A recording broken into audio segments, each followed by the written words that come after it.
Toute société a une façon qui lui est propre de transmettre ses valeurs à la jeunesse. Pour certaines, c'est par des festivals religieux ou des défilés militaires. Chez nous, aux États-Unis, il y a notamment le discours prononcé à la remise des diplômes universitaires. Ce sermon laïque qu'on appelle le Commencement Address. L'établissement demande généralement à une personne qui s'est distinguée par une réussite exemplaire de prononcer un discours affirmant qu'au fond, la réussite professionnelle ne compte pas tant que cela. Ces individus qui ont brillamment réussi doivent ensuite expliquer à leur auditoire qu'ils ne doivent surtout pas craindre d'échouer. Leurs jeunes auditeurs en tirent la leçon que l'échec peut être une chose formidable. Quand on s'appelle J.K. Rowling, Denzel Washington ou Steve Jobs. Mais cette leçon n'est pas la seule que nous, quinquagénaires dispensateurs de Commencement Address, offrons aux jeunes adultes. Nous saisissons l'occasion pour transmettre les valeurs dominantes de notre propre génération, que nous leur tendons comme s'il s'agissait de cadeaux formidables, monumentaux. Il s'avère malheureusement que ces cadeaux sont de grosses boîtes remplies de vide. La plupart des jeunes, tout frais diplômés, se trouvent dans les limbes. Ils sont en apesanteur, rongés par l'incertitude, cherchant à savoir précisément quoi faire de leur vie. C'est le moment précis que nous choisissons pour leur remettre la grosse boîte vide de la liberté. Le but de la vie est d'être libre. La liberté conduit au bonheur. Nous ne vous imposerons rien. Nous ne vous dirons pas quoi faire.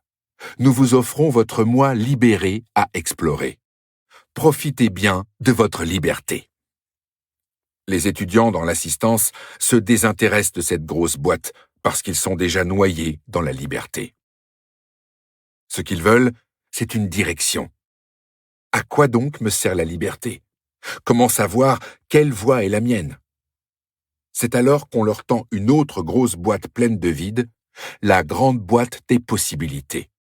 Ton avenir n'a pas de limite. Tu peux accomplir tout ce que tu proposes. La destination, c'est le parcours. Prends des risques. Sois audacieux. Vois grand. Mais ce mantra ne les aide pas davantage. Quand on ignore à quoi sert sa vie, à quoi bon s'entendre dire qu'on a un avenir sans limite? Ça ne fait qu'augmenter la pression. Alors, ils délaissent cette boîte aussi. Ils sont en quête d'une source de sagesse. Où trouver les réponses aux grandes questions que je me pose? Et là, on leur tend la grosse boîte de l'authenticité. Scrute bien tout au fond de toi. Trouve ta vraie passion intérieure. Tu es formidable. Réveille le géant qui sommeille en toi. Mène la vie qui correspond à ta vérité. N'en fais qu'à ta tête. Cela s'avère aussi inutile que le reste. Le toi que nous les invitons à consulter pour obtenir des réponses existentielles est précisément la chose qui ne s'est pas encore formée. Alors, renonçant aussi à cette boîte-là, ils demandent « À quoi puis-je me dévouer ? Quelle cause m'inspirera et donnera du sens et une orientation à ma vie ?» C'est alors qu'on leur tend la plus vide de toutes les boîtes, la boîte de l'autonomie. Tu es tout seul, leur disons-nous. C'est à toi de définir tes propres valeurs. Personne ne peut te dire ce qui est bon ou mauvais pour toi. Tu trouveras ta vérité dans ton propre cheminement, au cours de ta propre histoire, celle que tu te racontes à ton propre sujet. Fais ce que tu aimes. Tous nos conseils pour affronter l'ensemble des difficultés que l'on connaît à 20 ans ne font en réalité que les aggraver. Quand nos jeunes diplômés sont dans les limbes, nous leur apportons de l'incertitude. Quand ils veulent savoir pourquoi ils devraient faire ceci plutôt que cela, nous n'avons rien d'autre à leur dire que « trouve la solution tout seul, sans aucun critère extérieur ».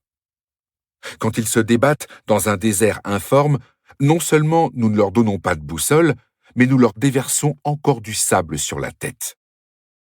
La question que se posent au fond ces étudiants, Kierkegaard l'a un jour exprimée.